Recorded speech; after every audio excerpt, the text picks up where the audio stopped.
no health insurance, and even more are underinsured. And today, embarrassingly, the United States of America has by far the highest rate of childhood poverty of any major industrialized country on earth. And while the middle class continues to disappear, over the last 2 years, just as an example, the wealthiest 15 Americans in this country, 15 people, and that includes Bill Gates, the Koch brothers, Sheldon Adelson, and a bunch of others.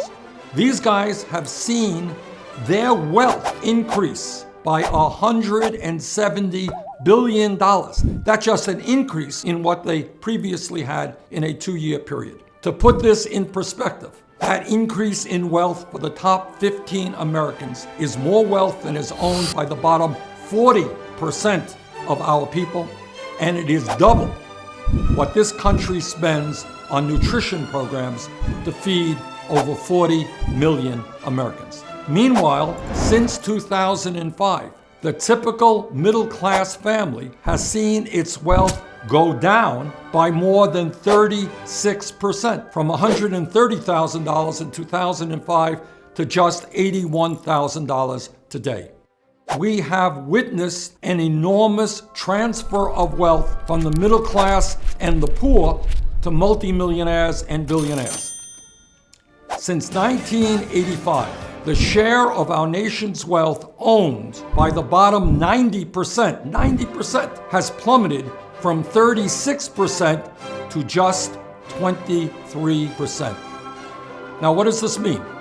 It means that if the bottom 90%, the vast majority of our people, had simply maintained the same share of wealth they had 30 years ago, they would have over $10 trillion more today than they in fact do have. Now, where did that wealth go?